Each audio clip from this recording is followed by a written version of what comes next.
nini je t'aime que nazodenda mpona écho de victoire chez Nabino et internet ya kitoko pour moi je t'aime kani pour moi ba collègue nanga pour moi ba footballeur pour moi ba musicien pour moi banani kaka na écho de victoire tous s'abonner massivement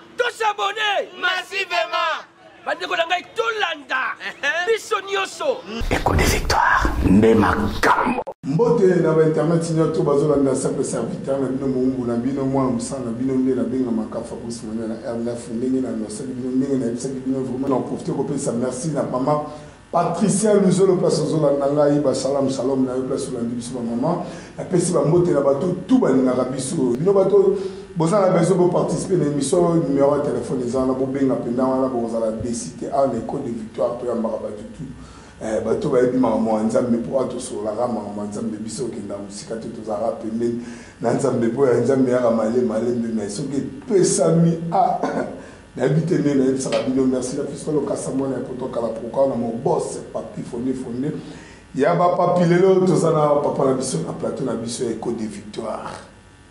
Bonjour. Est-ce que bateau bazolanda yo bakoyi koyeba papa za pasteur prophète papa bengami na kombo nini Roberto Mamoni papa Roberto Mamoni mais qui peut expliquer biso papa Roberto lelo yo to bengi na kombo ya apôtre ngo ebandaki wapi mais qui peut kokota biso le muzindo to yeba ti lelo olati na kombo ya apôtre ebandaki ndenge na bozonga mwana sima pona ko faire comprendre pona ko comprendre.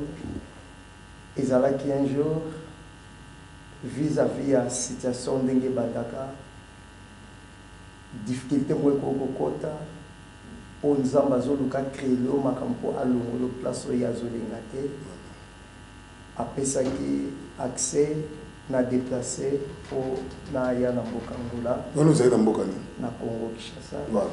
Alors na Congo Kinshasa, pour ces arrêts à déplacer les athées.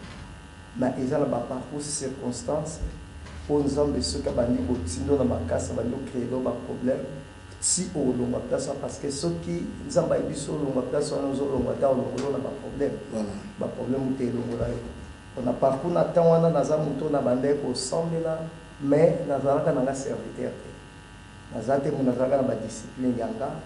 Ils ont na mela masanga déjà cigarette banda na botama. Na ebi cigarette na ebi diamate na ebi masanga te mais nazalaki mutukomba nyonso et tango nzamba ti a cœur pour na voyager apesi ba koki ndenge ya ko voyager donc na bandi komata pona ya Luanda dans la zone loba muto azoya inconsa contre volonté mo kindeka na makasi alors tonto komi na frontière à partir ya wana déjà na bandi ko sentir que na déjà mutu mususu parce que l'attitude est déjà moi pour changer. Alors, lorsque quelqu'un a la frontière ou la territoire Angola, place où na yé ko changer de se souvient, na commis l'attitude mo ya ko au monde na sotal bobo mo la moto hasard na problème, de moto mo azobanga, on dit moto parce que na bande on nga penza pour le bali société. Alors, tant que kokota, to koma na mboka ya wish place wana to komelaki ezalaki hôtel moko ezalaki wana na kati hôtel où ezalaki wana le Seigneur m'a fait à Paris place nzamba apparaîtraki na kati ya ville ngai yango wana ezalaki songe te o na lali na olota te ezalaki na fandi parce que pongi ezalaki te on a vendu une personne à Paris ezalaki ezalaki 2 heures. Balala mais yo osali voyage au tiki famille au Kebolala donc souci on a place yo komeli pour ça kaka on a souci wala pour ça comme kaka moto quelque part on peut dire c'est protocole ko bandengwana mais pour ces avec ozo raisonner place yo longo na posa na otonzi mutu mwatindi yo na makasi OK alors ozo raisonner webi na soke na province na capitale ils ont des circonstances, il y a des place au côté, en place où il y a alors, aux hommes, la place où il y a Komeli, la place où il y a ils ont moins différent. Alors, pour nous, dans le journal, la plutôt il y a alors, on dit que ça plutôt il y a la paix. Alors, c'est par là que le Seigneur m'a apparu. Le Seigneur m'a parlé, Azara qui tombe là, ça va témoignage.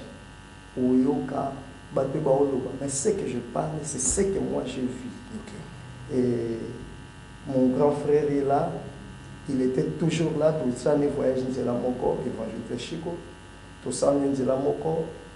Tant que l'Oguana et Bandiko s'est manifesté dans la monde de Mwana, surtout dans Matthieu chapitre 17, verset 2, Bible dit, le Seigneur a changé. Parce que quand on a mis 3 disciples dans la montagne, tant que l'âme qui battait là, le Seigneur avait changé. Donc, il a été comme un congénère. Illuminé comme un boisson. Il y a beaucoup de monde qui va live. Il y a beaucoup de monde qui va live. Donc, on a tout. Pour moi, il y a un éclairage. Mais tous à désert. Il m'a dit, vous êtes en retard. À utiliser pluriel, mais dans un mot. Vous êtes en retard. Je t'envoie. Vous êtes en retard. Vous êtes en retard, je t'envoie. Vous êtes en retard. Vous êtes en retard. À utiliser le terme. Vous êtes en retard. Et par là que je compris directement par le discernement que nous avons bien la mission et moi, et ça vous êtes en retard parce que c'est-à-dire il y a encore d'autres personnes au bassin en retard comme nous.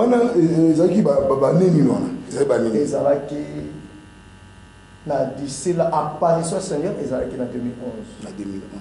C'était le 9. Parce que là, je parle quand le Seigneur a apparu. Voilà. En 2011, le 9 avril, dans une chambre. Voilà. Parce que tout comme personne qui va chambre, il y a des bébés hôtel, il chambre, il y a des bébés. Il m'a dit, je t'envoie. Dans le Israël. Dans le kota partout en Israël. Si tu as insisté, si tu as mboka ya kati, la kati Israël, kota. Azubi bilamba na lataki, il m'a changé les habits. Azubi bilamba lokola ye, ala tinga robe ya pembe. Aibisinga suis-moi na landier. Et amatinga na ba navire mo eza ko ba vaisseau où il vola ka ya likolo. Quand je suis arrivé là-bas, dans mon été, en blanc. Alors, tant qu'il prophétisait sur la terre, il prêchait. À Zumusapi, à Tsenakatamulanga, alors il y a un secte. Alors, surtout que la carte, il y a le livre Isaïe 6, verset 6 à 9. Isaïe, l'ange a touché la bouche d'Isaïe. Alors, de la manière dont Sémio, toute iniquité, il y a vu et l'homme. Dans Jérémie chapitre 1, verset 9, le Seigneur a touché la langue de Jérémie. Alors, j'ai mis la parole dans ta bouche, prophétiser. Donc, c'est-à-dire, ce que l'Éternel avait fait dans ma bouche, c'était premièrement le retourner l'iniquité parce que dans l'équipe de délivrance dans l'équipe classement vraiment c'était papa moli mon père n'attend azalaki bon d'abord mon qui est comme ça papa moli c'est un moment le bandi yo bandi ministère papa moli Paul le Seigneur a apparu à apôtre Paul mais il a dit va chez quelqu'un apôtre Paul a coûté na Seigneur yemoko mais est-ce que le Seigneur faut tindaye faut pas mourir. Pour appeler sa ouverture, il y a couverture, il y a parapluie. Pour ne pas dire que dans mon question, il y a bimika yomoko, batbamon la vont être traités. Si c'est parti, tout le monde a déjà belé. Oui, bah traité dans ma forme alors c'est par là l'Éternel quand la simbi munokolanga par là j'ai appris la connaissance sur la tongo je parle à mon frère l'ABC que la ma forme et les démons comment se transforment et les démons de base travaillent donc c'est-à-dire j'ai appris une connaissance on a classe dans Zoaté now comprendre comment les démons travaillent dans le corps d'une personne rôle ba salaka misa donc on comprendre ma communion et ma bouche lorsque ça parle tu vas sentir que je parle alors par là je me suis changé directement à une autre personne. Et c'est lui-même qui m'a délivré, c'est lui-même qui m'a enseigné, c'est lui-même qui a fait tout que je sois comme ça. Ok. Parce que tant que makamon est salamelio, au vandilobi na mbala moko bandi ministère to bandi no ko gelé na mboka pe abato za pe na mukanda te obipe langi te za kindeni ba difficulté ni no kutena na. Quand je parle dans Zoloba Tozoba Mboka Bato, on peut dire je suis angolais quelque part. Mais dans la Botami na Congo, la Tagi na Congo, culture de Sazé à Congo. Voilà. C'est par là l'identité de Zolo pour la Congolais. Voilà. Alors, Nakati a pour la Kobanda Moussana Banemba à mon côté. Moi aussi, j'ai pensé comme le Seigneur m'a parlé, l'Obina Bandakamba à mon côté. Mais il y a comme à un moment, nous sommes à 25 ans en place. Un jour, voilà, na wish. Un jour, mon frère a l'habitude de l'église, on m'a une église, mon côté de visiter. Dans cette église l'éternel, parce que dans la place où tu as son nom, tu as commis, tu as fait un s'est passé. Attends, la solo là, tu as obéi au lisoloté. Mais tu as consciemment bien que s'est passé. Comme ils ont dit place où tu as fait, ils ont fait un non. Place où tu as fait, il y a des sorciers. Na omona ba sorcier nzamba tangisinga batu fulan bazana pour nos bébés sa activité wana bazana sima abisinga bino tokoti kango bongo tefo na memoso na pasteur église wana kena sonné bon azongo comme pas en considération et bi bato baza déjà babanda la bamona ngako yozo loba ça la ngo pas besoin d'importance té bon je parlais le pasteur Dieu fait grâce quand le pasteur commençait les docteurs Stéphane, si je ne me trompe pas, c'était Stéphane, tant qu'on a bandi service, par là lui-même, il commence à parler. Il y a des sorciers ici dans la salle. Oh, bah, il y a des singa dans ma toy, qui est qui pour tout ça la mission. Donc, tant qu'on a la service, comme il peut même, on a prié pour nous confesser. Donc, il est en train de parler pour confirmer ce que j'avais dit avant.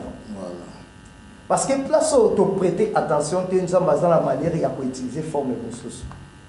Alors c'est par là, de Tozongaki, et comme on attend beaucoup, on a dit non, il faut que l'Éternel m'a parlé à Ibisinga parce que constantement, il y a des sur la famille, il y a quartier, il y a des place à place au route, à zone, il y a même place à Fanabota, Manazala quitté. Pas famille, papa, il y a maman, Abandisko, Kobetelanga, Mama Soloana, Kotalisanga.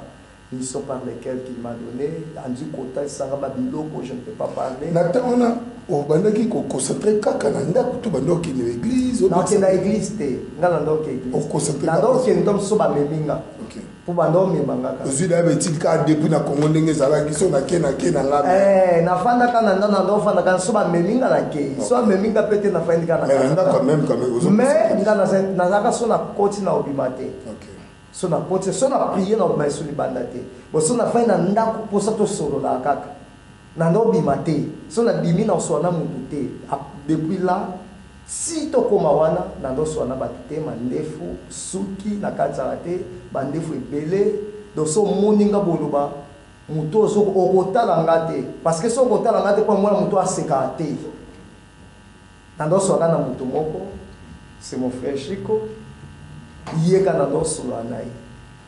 Il y a un comprendre bon point parce que na école parce que il y a zalaki muto azaide na kata parole et après pour comprendre nga moi muke il y a on a école que na école appel na expliquer boy na expliquer que nyonso abandi ko comprendre nga partie abatu so ba mona nga lokola orgueillé batu so ba mona lokola forme moko boye orgueillé ki momo na do passer nango. Si on a côté na chambre na obimate, si on a lié na obimaka pour na lié na zone. Si on a fandi na kat, je sais ce que je parlais avec le Seigneur. Donc pour ça, les gens qui sont na kat, na obimana ngate, si on a bimaka pour na lié na zone pour donner lié ensemble. Après ma caméra, nous ko salama. Après wana idée le Seigneur m'a dit quelqu'un va venir à Koya pour un kozoyo pour Kinelwana. Na ça qui na carte ka électeur. C'est un document qui est pour le matin. Dans un monde, on a été dans le roi pour l'Éternel m'a dit n'est pas peur.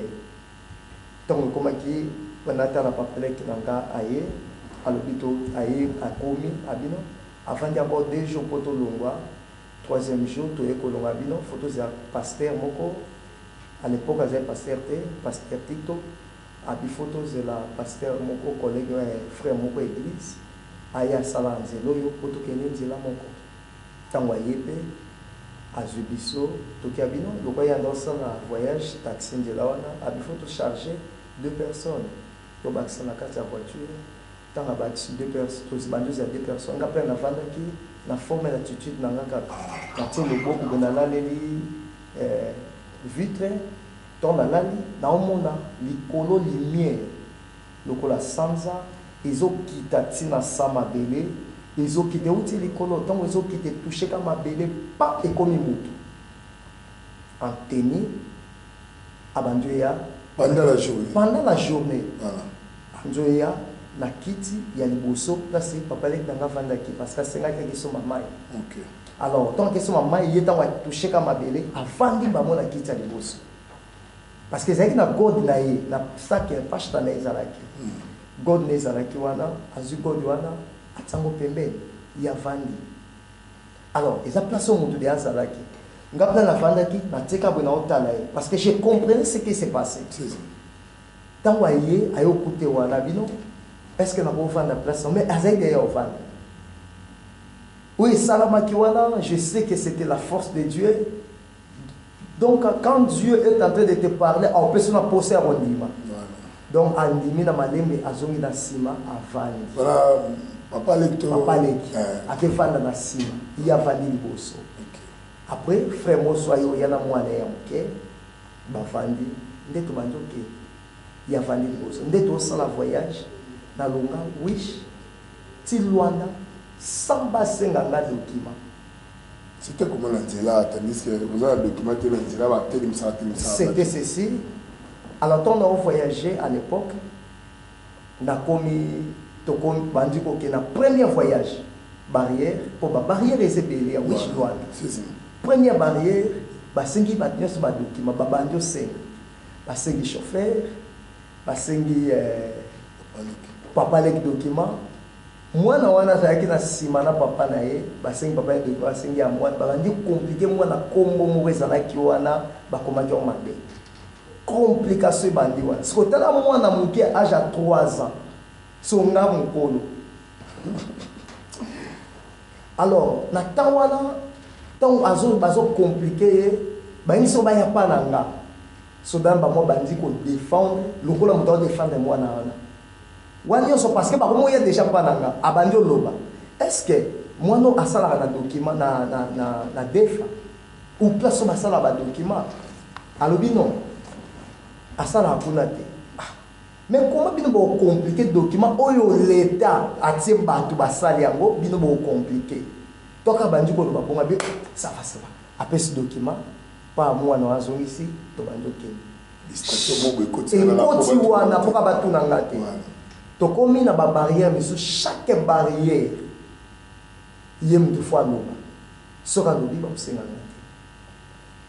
Alors donc tu ko koma poto koma na mboka ya Luanda ville ya Luanda donc atozo kota abanjo benga na téléphone so o comprendre que soda o ko mu place o kende ayebité o na koma place nini numéro muto mpe na oyeba te zo lekate place na o kende na o kekuta na mutu mo donc muto sa voyage un soldat militaire ou a déplacé à pas mais a déplacé pour que déplace au côté na muto ayebité abi bon kitanga yawa comme ça na oyeba place na ok na osande na koma pe na ok to kisi place banda ko izate donc to sala retor poto baluka to sala poto kende to joanzila to kende to zo na place wana bo mutazate ne banda ko izalete yozo comprendre nda na comprendre na omona makamyo de sala ma tellement que na sala ki na ba mais pona loba na ko lobate na vandika niati to kenda si likamwane salama et j'ai compris le Seigneur m'accompagnait depuis parce que chaque fois son avandi na ndomo na kanaza au milieu ya ba soda so mutu so aleki afi bakanga ye menga bakanga nga te ba entouranga vraiment na ko bando tambola uma baza ko accompagner nga une certain moment za maotali sanga na kutena soda mwana ti teni alati me teni ni kolo ezalaki te Et là, ça déjà faux militaire. Aïe, c'est un chef. Vous avez bien fort, dans l'action, comment tu vas utiliser cela? Dans ça qui est étonné, si je te donne l'argent,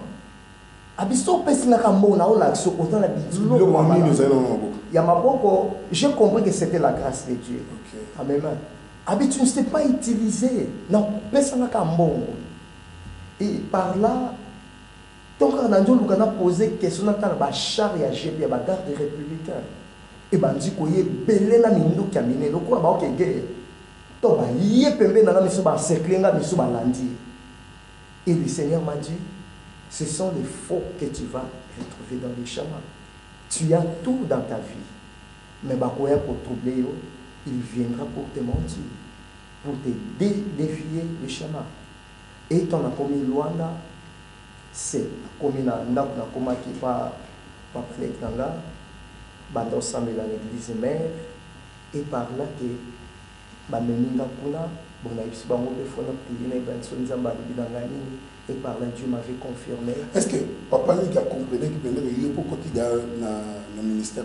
Ah, ben, on comprend. Parce que nous avons compris. Pour nous comprendre, il est là dans les plateaux, Atika Laïkouna na Wish, le seul moutador comprendre parce que les moments où nous avons été dans Wish, j'avais plus de 400 prophéties accomplies. Je parle bien accompli. Plus de 400 que le Seigneur m'avait, parce que Dieu me parlait des vies des gens. Oui, même les bandes à l'extérieur. Aux hommes qui place confirmé. Oui, au lobby, les lots, le lobby, c'est là ça accompli. Plus de 400 accomplis. Alors, tant on a commis à Louis, Luanda, et là, ça a commis à l'église mère, et par là que Dieu m'avait confirmé, c'est par là que tu vas entrer. Alors, na koti kuna et na bana na ko sambela kuna na vani pe na temps des aka que faut en passer que vous va nous travailler na vani pe na moment là mais Dieu me parlait toujours même à l'église en dehors de la sur bateau le pasteur de l'église avait compris ce qui était aussi à moi parce qu'il a confirmé le message que Dieu me donnait et c'était la vani était belé na katsa mère chez Mission évangélique de la réconciliation. Mon père que je respectais beaucoup, Église de Mère Gaston, Mawete, Kissé. Et tant on a vendu, le Seigneur m'appelait toujours. Parce que nous avons dit, Ayolo Balanga, pour vendre la vie. Dans 4 temps, je passais des moments difficiles.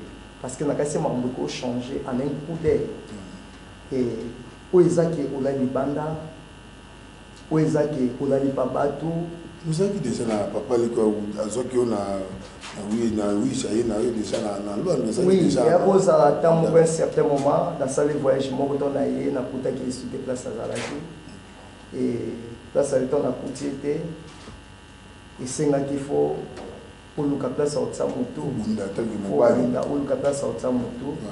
Et c'est par là qu'il y a un place à Otsamutu. Et il n'y a aucune connaissance de la Vandekuna. Ce n'était pas facile, l'humiliation.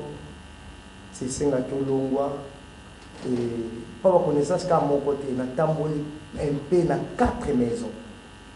Vous avez ma connaissance, 4 maisons différentes. Donc, c'est-à-dire, j'ai passé des moments. Là, je me suis bien, là, je me suis bien. Et dans le dernier, maintenant, on s'est rappelé, on a fait 5 heures. Il faut que 5 heures. Autant de personnes qui sont salariés, mais 5 heures, il faut aller banda. Il faut que les aussi la pondi. Si tu as un yaoya, après, donc il y a un tout. Aux origines famille musique, aux origines bandeko. Donc, les moments très difficiles, je parle. Dans la Libanda, dans le moyen, dans la Libanda, je dormais dans le parc. Vous avez ma voiture, là, là, on a ma papa, ma voiture, moi, mes portes font au moins nous sengi, au là, dans la voiture. Je parle de ce qui est vrai, le Seigneur est témoin. Je dormais dehors, la voiture. Là, tu commences toujours à prier, vous avez toujours dans le pied du Seigneur. Okay. Et j'avais compris par là, je n'ai pas abandonné le Seigneur. Ils avaient qu'il y a formation, là, son Zamba, pour alongolanga na otalela bato. Mais il y a déjà mususu bazala soki nzamba bengi ba accompagner la difficulté ya atika ne pe obuza mais comment yozo kangama no ka gozo kutala ba difficulté mais yozo kangama no ka zaki ndeni nzambe soka bengi yo o dépendre na yo te aopesa obu mususu na makasi mususu yozo na bote elo nyonso yo bando saleza ye parce que en compte sur bilo moko oyo moko okobimate. Donc, au vivre la passe, ils ont presque on en est pour lire par frère moko un frère pour mettre ensemble. Na kenda pour lire na longwa musika na okelia donc tant qu'on songa ndaku biloko nyonso ya lipungi esilaki. Dieu voit na kenda makolo na songi makolo. Okeka makoko elia. Maintenant on koma na ndaku biloko nyonso se na lipungi. So la nanza. Et c'est par là nous avons alexina na école ya formation. Il y a l'école de formation, on a l'équipe, na tika kotale la bat, na tale la batute.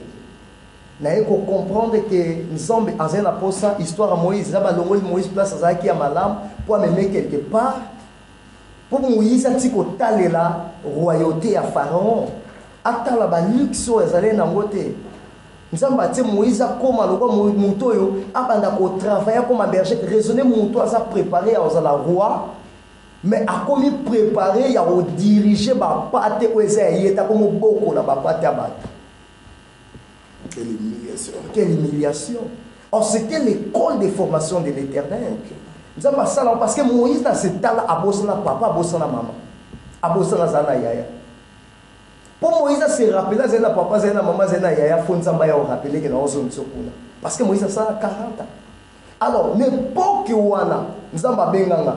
Tina Moussa na sali 12 ans, plus de 12 ans. Il a souffert, Joseph a sali plus de 13 ans. Il a souffert. Donc on a Joseph Tokangani. Ce n'était pas facile. Mais si on a moni au bout, on a moni bien. On a sa parence, mais non, on a sa parence. Que nous souffrir, nous on a ce qui est belé, ce qui est belé, na tika na obenga te sur la réseau na bengi ma sœur. Na obomaye l'attention, à okufa. Que nous souffrir. La femme n'a pas de vous avez le téléphone, peut-être la femme n'a pas de benga. Mais moi, je n'ai pas de Moutaïe, je n'ai se passer dans le Wazaki. Moutako comprendre ma maman dans vivre à la quitté. Ils ont un gabo na do et bango. Même histoire dans le bâtiment là, ils bandent moutaïe bien moté. Ils ont maman na bomba ou ils ont un gars. La date il y a dédicace, je passais des moments où on est là. Je ne plairai pas d'autres choses, mais je plairai le parcours que Dieu m'a mené, l'humiliation que j'ai passée. La nuit sera pour vertir nayo. Ils ont rendu n'a pas sur tous les cas de difficulté ni surtout là. Et que ça m'a Dieu avait ouvert quelques portes. Quand j'ai rencontré ma plus belle femme, Diavita Vida Barros, rencontre ailleurs, nous avons pour permettre un défaut na balaye. Parce que nous avons une mission pour naïe. Alors, mission, on a une mission pour la balaye, comprendre que moi c'est Yewana. Et ça, la fille, parce que mon Dieu, c'est dans l'histoire. Il y avait une fille que je connaissais dans la vie. Fille Wana, Napkin. Elle étudiait à lycée Bossangani, je ne peux pas citer le nom, parce qu'elle est déjà mariée. Elle étudiait à lycée Bossangani. Elle a cultivé ma vie intellectuellement et d'une manière. Ah, bon, il faut le parler français. Parce que j'ai appris là-bas. À un moment, on a une place où il y a une classe à l'école. À fortifier, on a de la Gombe. Et c'était par la force. J'ai fréquenté les écoles où ils sont supérieurs, malgré toutes les possibilités, mais on a fréquenté, on peut ici. Alors, cette fille, excusez pour le terme, elle était une fille. On marchait selon la crainte de Dieu. Parce qu'on ne se connaît pas l'école. Malgré tout, on est bien embêté. Mais tout le temps, on a bourré. Elle était une fille qui était une bénédiction pour moi dans ce temps-là. À chaque fois que je suis dans mon amoisi, il faut que je aille aya, aluba, na zona tawa na sikote. À chaque fois que je suis dans mon amoisi, il faut que na mon aye. Si je suis au monde à misu. Donc, au tikinga, aucun de place. Et là, ça va directement que wanate. Les jours que j'ai trouvé ma femme, moi, que chaque fois sera apparaître, azalaka, ou la zone. Mais les jours que j'ai trouvé ma femme, elle m'a dit, pardon, tu as trouvé celle ou à l'ékinga. La vision. Tu as trouvé celle ou à l'ékinga. Donc j'avais compris directement le langage en Zambie. Parce que moi, dans la Zalaki Boui, elle est licenciée aujourd'hui, avocate. Et donc, à Zalaki droit, c'est par là que j'avais trouvé ma femme. Et lorsque je l'ai dit, j'avais ouvert les portes et je l'ai dit.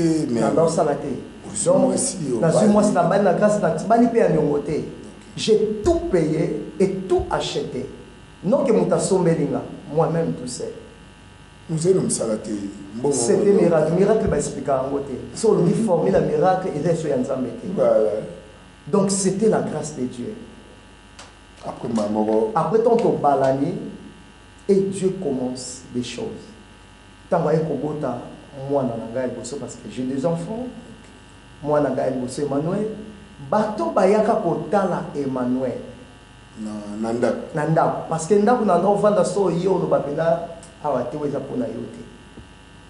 Mais nzapa fandi saka place mutu nyonso ya ndako ana sepa batu so batonga kanga ndako vandaka ndako ngo mais OK place kana fanda ya onza ba bato ba kotala Emmanuel we ngolo ba nzambe parmi na biso Dieu parmi les hommes nzamba ebisinga kande ba kotala Emmanuel bango banda bango intercession.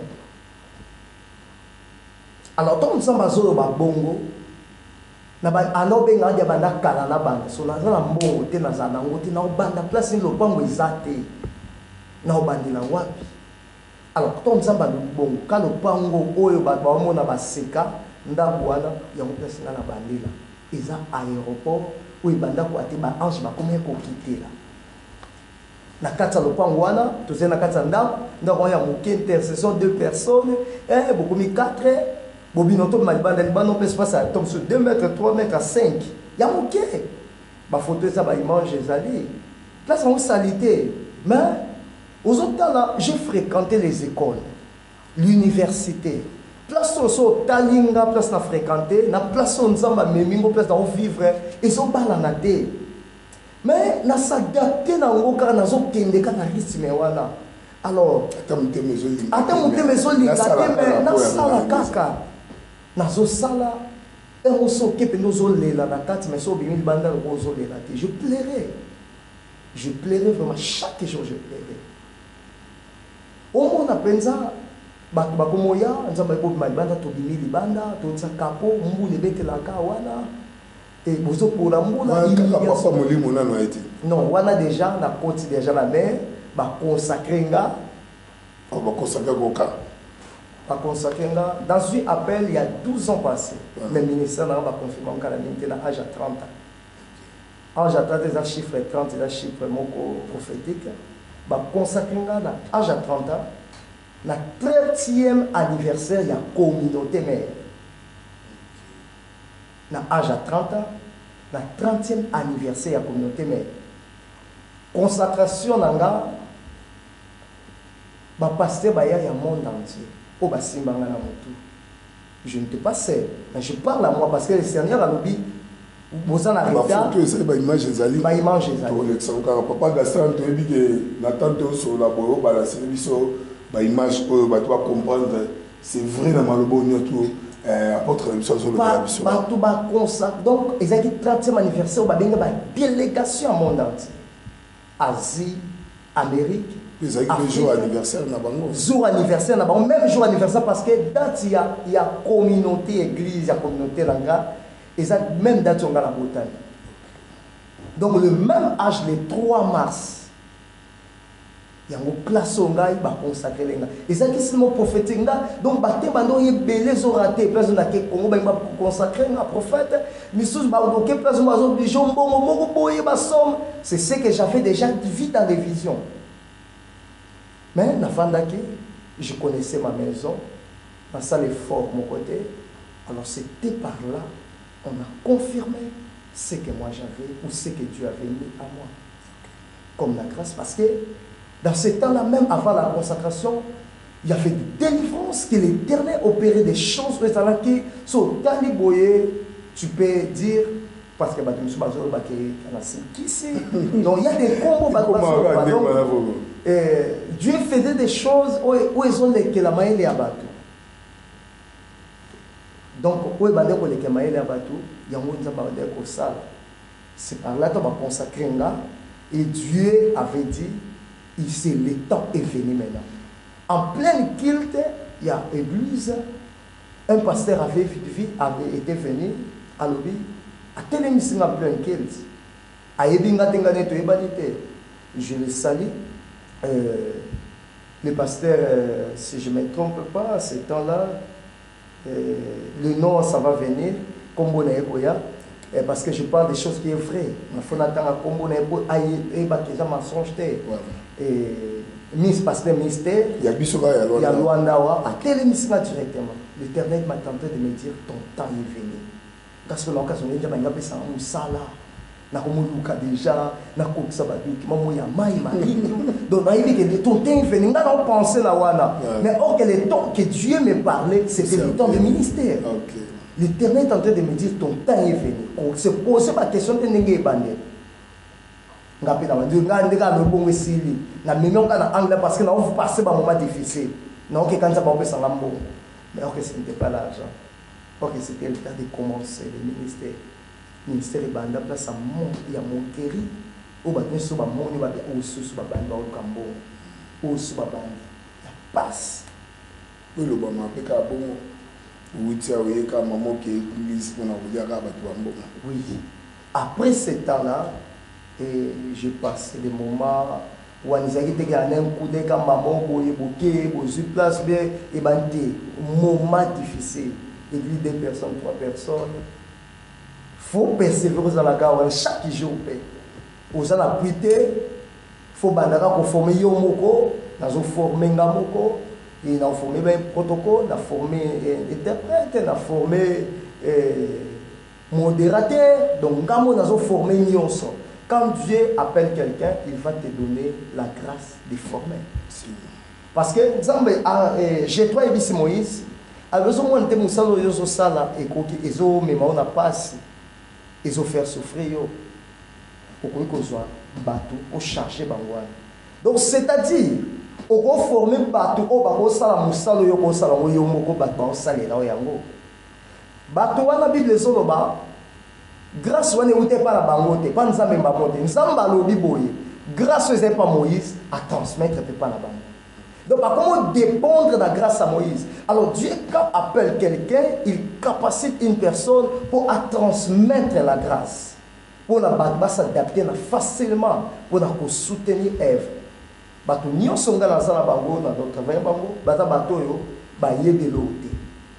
Dieu est en train de capaciter. Aujourd'hui, nous sommes une église. Non pas l'appui de l'extérieur, aux yeux, pasteur Mokoye, non. J'ai bien dit, Dieu m'a appelé, je n'ai pas passé à l'école de formation. Il y a autant qui s'abattait à la boye, non. Je n'ai pas passé par là. La grâce de Dieu qui est sur moi, il y a un homme de Seigneur dans le Saint-Esprit. Alors, tout ce que j'avais ou tout ce que j'ai eu, je vais transmettre à un autre pays, il y a pas. Tout le monde a ouvert, tout le monde a chité pour chité déjà dans l'émission. L'autre fois, l'émission est là, tu reçois la montre au côté de la musique. Tu mets l'image, je ne peux pas gaston sur l'exhibition. Déjà, ouverture à l'église. Et bien là, il y a une ouverture. Et si tout le monde va quand c'est là, quand même, vous savez, mais vous savez quand même ouverture. Vous savez, quand Dieu donne la vision, il donne aussi la provision. Ce que les gens oublient, vision, na provision, ba benga jour moko. Son samba besi vision jour mususu, provision jour mususu. Et bien ça passe. Le même jour nous avons besi mutu vision, le même jour nous avons besi provision. Parce que provision est ça pour soutenir nous avons besi vision. Dieu lui-même est en train d'opérer des choses même à l'extérieur. J'ai des témoignages vivants et j'allais amener quelqu'un au hasard, il mange vivant d'une personne ou à l'équipe déjà la cour frappée, nous avons ici en vie. Il y a des gens qui ont été morts et sont ressuscités. Il y a des gens où qui ont attaqué la maternité, le pasteur, j'accompagne ma fille à l'hôpital et à l'hôpital qui n'a pas été à Bota. Dans l'hôpital, il a été mort. Alors imaginez un pasteur de l'église qui a été mort dans la voiture, a été mort. Après ça, il a été tonga. Papa Gaston, je me suis dit que je des témoignages après tout ça. Vou testemunhar uma grande milagre, a mão do Deus, do meu pai, que eu já vi nessa visão. Eu tinha tantos problemas sérios na vida. Havia um momento que eu estava concebida, tinha umas pequenas complicações. E cada momento que eu ia no hospital, eu vinha sempre a reclamar no meu pai. Reclamava no pastor e apóstolo que ele sempre estava presente em todos os momentos, que o Deus dele opera, o Deus que liberta e o Deus que cura. E tinha os problemas que eu vinha conversando com o apóstolo e ele sempre orava, nunca abandonava o momento de oração, mandava fazer programas de orações e ele acompanhava em cada passo da minha gravidez. Era uma gravidez de muitas complicações que ele havia dito antes de ter essas complicações, que dizia que você tens uma gravidez que é uma gravidez de complicações. O mundo não quer que você pegue uma menina, eles querem combater a tua vida. Mas durante a gravidez você vê muitos tipos de doença que vai querer te meter com muitos problemas, preocupações, que você tenha problema de atenção, que você não consiga ter um parto normal. Eu via ficando com aquilo, eu ia no hospital, sempre, cada vez que eu ia, sempre havia problemas. Quando eu chegava, sempre ligava no pai, no pastor, que fui ao hospital e via essa complicação assim. Ele falava, pensa no que eu te disse, que a tua gravidez é uma gravidez de muita complicação, mas como Deus já revelou, não vai acontecer nada. Faz o programa de oração de uma semana, depois eu vou terminar contigo. Eu entrei no programa de oração de uma semana. Quando chegou no último dia, eu liguei no meu pai, ele terminou comigo este programa. E ele me disse que vai ao hospital. Eu fui ao hospital e fiz o teste, vinha sempre positivo. Vinha doença de hepatite B. Eu perguntava se a doença de hepatite B veio da onde. Ele disse que não. Eu te disse, você só mete na tua cabeça aquilo que eu te disse. Que você vai ter muitas complicações, o mundo não quer que você nasça. Mas, como Deus já revelou isso, você vai nascer sem nenhum problema, mas ora muito e não mete o pensamento das pessoas. Quando eu ia no hospital, sempre havia pessoas a falarem que não, uma pessoa quando tem hepatite, ele não vai nascer, porque quando ele nasce, o bebê tem que morrer.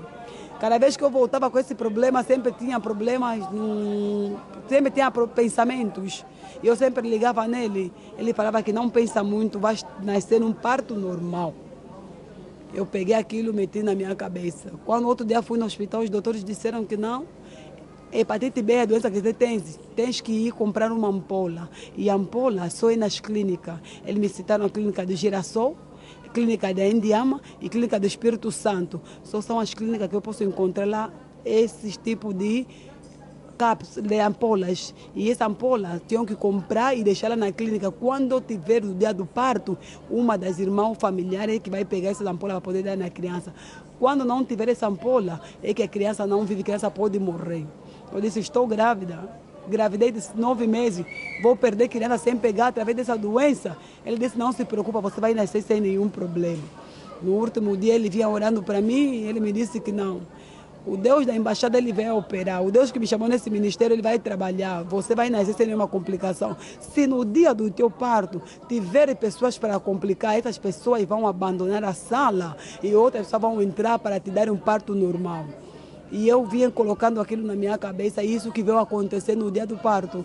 E hoje eu tenho a minha filha, que Deus me deu sem apanhar nenhuma ampola, e a minha filha está a viver. E eu agradeço esse Deus da embaixada, ao Deus que chamou meu pai nesse ministério, que está a operar dentro desse lugar, dentro desse ministério e na igreja Embaixada do Exército Celestial. Bem, eu sou um testemunho vivo. Sou de salientar que sou a esposa do apóstolo Roberto. Quer dizer, era uma grande luta. Era mesmo... São muitas coisas. Se eu começar a contar aqui, acho que vai levar muito tempo no que. Mas vou fazer um resumo. Primeiramente, que era que na minha família, primeiramente, as pessoas não se casavam. E quando eu me encontrei com o apóstolo, ele já vinha com essa decisão de me manter de me escolher eu como esposa.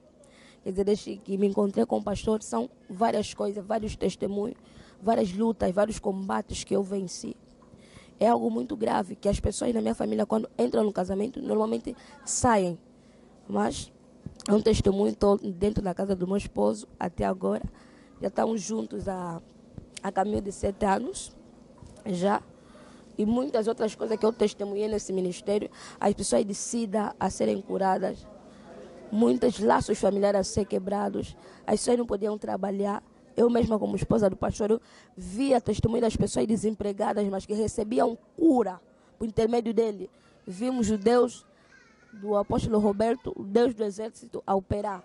São vários testemunhos, que esse Deus, que ele continua a caminhar sempre com esse Deus, que o Senhor esteja sempre com ele, que o Senhor caminhe sempre com ele, a fim de que também outras pessoas, como o Senhor chamou, sejam abençoadas, possam receber tudo aquilo que o Senhor preparou nas suas vidas. Soki na lobi na loba pona révérend, et je pense que senga émission mobimba mais na mukuse eza makila libota depuis mboka RDC na Kinshasa ensemble to bandi wish tia na Luanda na yebi ya ebele po toza libota na makila pe lelo libota dans le Seigneur donc na yebi so na bina témoigner egolia biso minutes na yebi mosala nzambe malamu nga na yebi eloko moko na remarkaki na chamada ya l'homme de Dieu na monaki kati na ye parole ya connaissance le discernement des esprits eza moko ya ba caractère on a notaki na début ya chamada na ye kazaki un homme sensible na langage ya nzambe et na ko encourager ye à garder les encouragements et conseils à garder toujours via discipline. Et parce que je sais, c'est un homme de Dieu, un caractère, un homme de Dieu sensible, dans le langage de l'esprit, dans le langage ensemble. Et là, on a le encouragement à battre là, kaka bonzambe oyo ngana yebela ye, pe na moniango susulelo, awa na célébration, na prière à dédicace. Et on a toujours l'homme de Dieu battre là, l'homme de Dieu bomba, l'homme de Dieu zalana yango. Po yango nde nzamba bengela kiyo pe yango nde ko sala succès pe réussite ya ministère oyo mutakimi alobaka te donc ya nabi et continuer pe na ndenge nzamba bengie mutakimi pose un problème bon loba yo moko mutakimi esika za oyeba te ke mutaza loba mingi te un homme doux très calme respect okute na babuzo bate vraiment un homme respectable akoli doux kimia penza parce que dans la différence dans la ministre oazoté anaye azo travailler mais dans la ministre n'engé l'homme de Dieu azo diriger comme étant père l'ange de l'église c'est facilité mais je sais que le Dieu oya bengiye a otambola na epé na concours parce que ça concours na lisungi ya mama oya za pembe na mama ba Rosa a kosunga afin que musala ileka bien pour ba faute ba gaffe ba crime za la penzate et loka liboso na osenga na o mama ezali confiance il faut dans la confiance ya mobali na yo nzamba pesa yo et ceux qui ont remarqué likambo et loka mi ba na osenga ezali dialogue zala na dialogue et ya misatu na osenga ezali jouer rôle na yo le rôle à moi si ya pasteur ozali conseillère ya liboso o kofungola nanga na Proverbe chapitre 15 la verset 22, biologie. Les projets échouent, dans le monde en français, Bolimbisa, et les projets échouent faute d'une assemblée qui délibère. Mais, ils réussissent lorsqu'il y a de nombreux conseillers, parmi les conseillers, il y a Liboso, Jésus-Christ est Seigneur, mais maman Ozali, la première conseillère, il y a papa. Et là, on enseigne au gaga, il y a Missa Nabi, Zalawana pour accompagner, Zan la confiance, Zan amour, peut accompagner pour Bitumbeyaka, Bamsuba Yoko Samakambu, oh boy, mais naïbi que Ozan la confiance en bal. Na sepeli na l'homme de Dieu, le révérend pasteur Roberto Mambweni, pour na abosani histoire te, parce que belé babosana la histoire. L'homme de Dieu a zong selibiso escalier, a bengsing de tinanga na zara na province ya Wish, na tikaki misala libota ba programme nyonso. Vraiment nzambo abenga yo abakisela yo et belé pe biso ba oto tant to kozonga na province. Toko mema kombo ya nzambe pe kombo na yo pe kombo ministère oyo na province a Wish pe tozo espérer que nzamba kosunga okoya toko yambo na province a Wish oya kosala misala nzambe o loba o sala o nzamba chekat na yo na province a Wish na loba église to soutenir pasteur bana na nzambe nyonso to tcha maboko et toza la sima ya pasteur pe na sama ko la l'homme de Dieu afin que ministère e bandiawa et panzana na ba ironyon sa Luanda pe ekende na ba province pe libanda ya Angola. Shalom shalom zamba pambola bino ya komona ba témoignage oyo papa Gaston tu la c'est ba image oyo la souffrance de ozotala ba image oyo zo sentir ndé la zone sa gloire de panzambe parce que ils ont abattu mususu faut forcer pour le salama. Mais pour nous, on a besoin à forcer à terre. Et là, on a besoin pour aller à la gêne de prière rebelle pour quelque chose de ça. Mais là, on a besoin d'aller à la mouquée à déclarer qu'on a abondé et le salam. Donc, tant que nous avons commis ça, nous avons ça et l'eau qui a gloire sans qu'on force. Et ça m'a dit monsieur sala makanga mona ovanda na otala est-ce que tene yango to yango te emundi mateke emonga pe na ondi maté mais tellement que nazo mona grandeur ya Nzambe nazo komisa Nzambe mais comment na papa mais que peut ça qui biso comment na Mbappé ba prophète belé na Mbappé ba pasteur belé wa ina ba six moko à un moment donné pas kata ine bon et ça rani. Et j'ai toujours dit, expliquer à oyo yebite. Nzambe muta expliquer. Nzamba asimbisa mutu na point na ye. So nzamba asimbisa na loboko na ye, asimbisa okuna na lokolo. Donc ce qui se passe dans sa vie, je ne sais pas. Je ne peux pas dire que bon ba faux ngana za fait. Mais il faut que ba me belé quand même. Vous savez, dollar ils ont la paix à faux, mais ils ont $100 pour y faire les circuler. Sauf que ça na banque, on a sorti des billets faux on a bien fait. Parce que si on a fait le blanc faux, on a de la Christ parce que Christ a fait. Moi, je reçu le ministère des frais et de la vérité. Je parlerai toujours la vérité et non plus je dois parler la fausseté. Quand on a témoignage, il y a un message autour de ça, bateau tout bas sur la bisu qui n'a pas de place bazar. Partout bazar problème ma maladie mako mususu ambaso bazobwa kwa mususu bazar ba sida ba mususu bazar ba mettre hôpital ba problème ça tellement belé qu'on a dans une mission que on a momoko ko le bateau tout bas sur la siko. Je parle à toute personne qui a des problèmes et ça le problème mon côté où est ça impossible. Je parle et je répète ba kufa ba sekui bato malade bazobika muta poison une année à salaka diarrhée une année c'est la kufa le même jour de la prière le même jour qu'il est guéri les gens des sida il y a les gens à l'extérieur du pays je parle à celui qui écoute à celui qui sent quelque chose ce n'est pas par ma force mais c'est par la puissance de Dieu et Dieu peut te toucher. Peu importe lieu ou milieu ou territoire où il y a La grâce de Dieu peut descendre sur toi et Dieu va te toucher. Et ce qui se passe dans ta vie, ça doit te laisser. Parce qu'il y a des choses, il y a un certain moment, on m'a appelé, il y a quelqu'un qui était malade, je fais la délivrance dans les téléphones capverdiens. Une capverdienne, je priais pour lui au téléphone, Azara qui est traumatisé par les démons. Eux, les démons me demandaient qu'est-ce que tu veux. Mais par les téléphones, je ordonne aux démons de quitter ce corps, mais par les téléphones. Donc Dieu n'a pas donné la barrière. Je parle des choses qui sont faites. Si vous voulez parler avec ces gens, ce sont des Capverdiens. Ce ne sont pas des Angolais, des Capverdiens. Par les téléphones, Dieu a délivré cette femme et elle est libre. Totalement, complètement. Dieu m'a donné la grâce, pas par la force.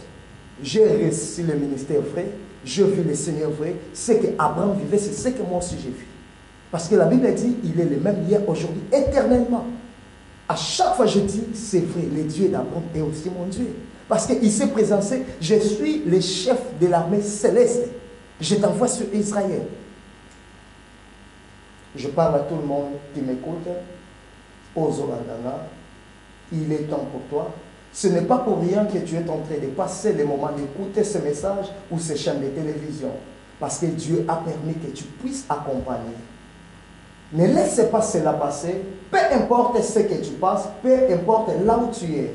La grâce de Dieu n'a pas de limite. On n'a pas besoin de billets pour arriver. Mais on a seulement la grâce qui peut entrer là où les gens ne peuvent pas entrer. La prière, c'est quelque chose qui entre même là où l'évangélisation ne entre pas. Parce qu'il y a des pays, lorsque tu pars, on peut dire ne prêchez pas, on ne va pas prêcher. Mais la prière, ça peut entrer même dans le monde de ténèbres. Place au Canada, aux ala libérés, place au malade des étikayo. Tout le monde qui nous suit, c'est la grâce que Dieu a accordée pour toi pour suivre ces chaînes ou pour suivre cette émission. Profitez au peu, ça peut numéro de téléphone, tout bazak bande à Mboka Bakoko Benga pour sur la direct. Le numéro de téléphone, c'est 934 141 748. 002 144 002 144 934 141 748. Bon, on a dit que déjà consulté dans l'émission Nabiso, ça lié aux églises Nabiso, Zali, programme église. Moi, tout ça peut Angola. T'as mon mot na portugais na ba diminuer surtout bazo la Nabiso c'est quoi. A igreja está localizado no Timbango, junto a Imbondeiro da banda música. Basta estar só no Timbango. Se perguntaste, Imbondeiro da banda música, porque foi um Imbondeiro, agora está localizado, está e representar o Senhor Jesus Cristo. Quando chega só no Imbondeiro da banda música, a igreja está junto a Imbondeiro, porque Imbondeiro está dentro mesmo da igreja, seja que deixamos o Imbondeiro fora, mas Imbondeiro está ocupando o local, o espaço da igreja. Qualquer momento, dia do culto é domingo às 9 pontos e para acabar 12 pontos. E na semana, terça-feira, estamos lá, intercessão e culto de oração. E quinta-feira estamos aí, e culto de libertação. E sábado, todos os servos passam lá à noite. Se alguém tem problema, podemos lhe recomendar para vir no sábado, para passar a noite, para passar a oração. Como é a igreja? Embaixada do Exército Celestial. Okay. Parce que nous avons toujours entouré na ba ange, ou ba exército, ou ba un chef. Donc voilà, Dieu m'a donné cette vision de mettre ambassade de l'armée à l'école na tsango na se. Là son mutako ko beko kima pe ba cercle. Il y a des messages on a beaucoup ba batu ba mona des gens za ba utalisa ba comment a telempembe na me ba cerclé par les anges. Donc, mon témoignage est tellement belé. Tellement belé. L'église na Imbondeiro, il y a bande de musique, na Kimbango, et culte na Bissueza dimanche na 9h, culte d'adoration, c'est à 12h, puis na 4 semaines, tous en mardi na 17h, jeudi na 17h, et samedi pour na serviteur, pour na passer nuit, Kilta Mardila, Kilta Mingezalakaya. Intercession de délivrance, c'est ça notre quête. Merci beaucoup, na Bino Toubolandi, émission de Bino Nabi qui place des années.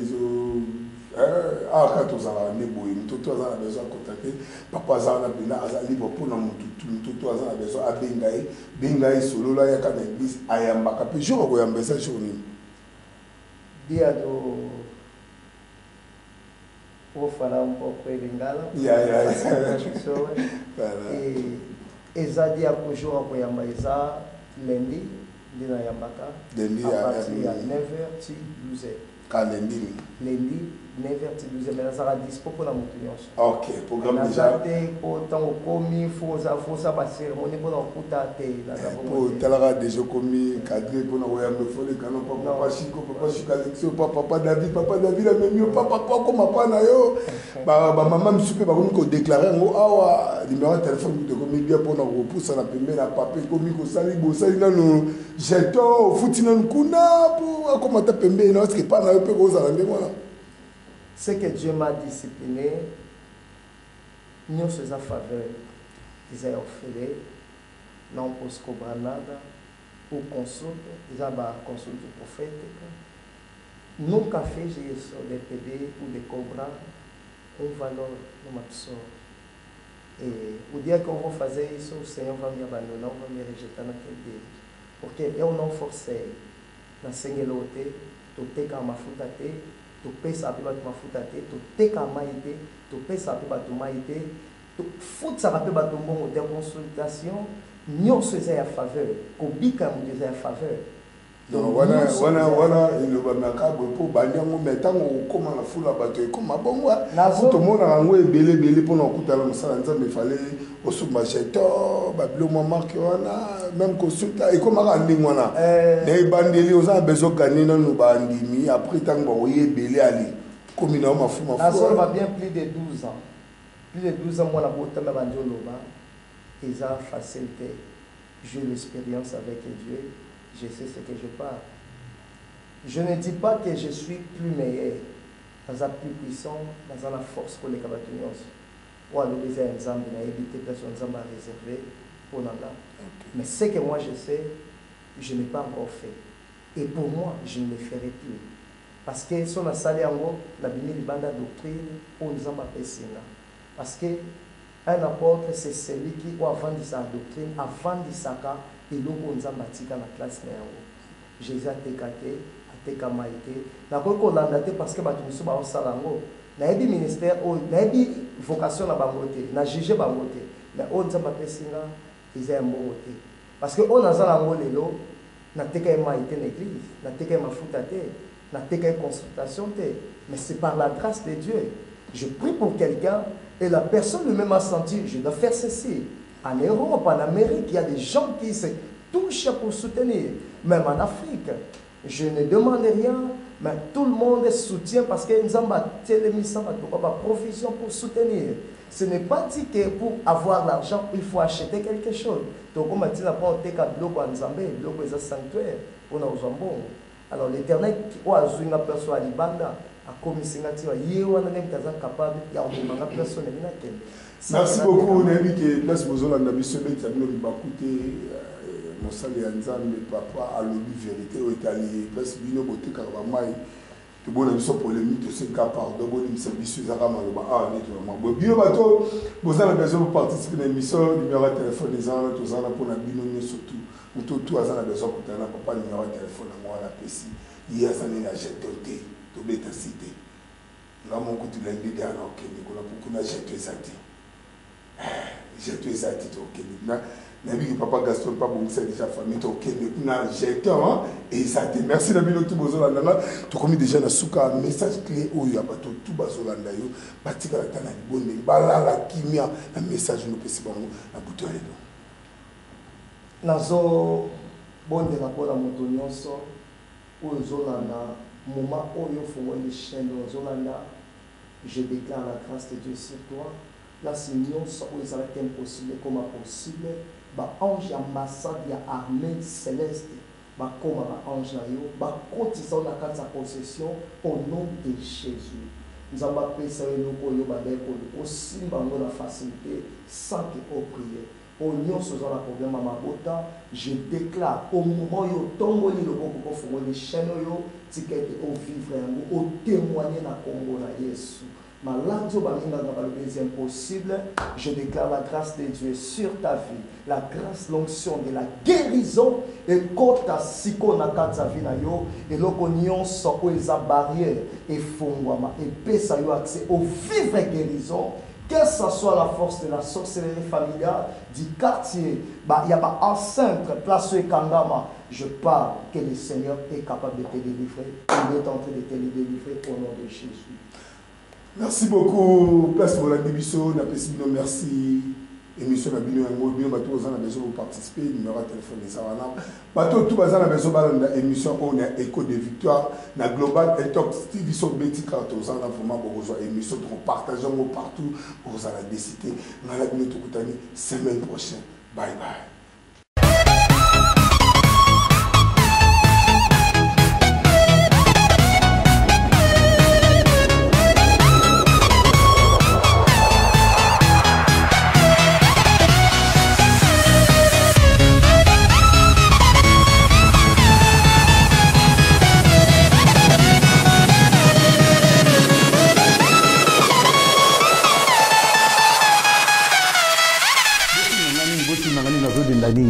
Je t'aime que nous avons un écho de victoire chez Nabino et Internet à Kitoko. Pour moi, je t'aime quand pour moi, collègue nanga, pour moi, footballeur, pour moi, musicien, pour moi, banani, kakana écho de victoire. Hey! Tous abonnés massivement! Tous abonnés massivement! Bandeko nangai tout landa! Biso nyoso! Écho de victoire, Mbema Kambo.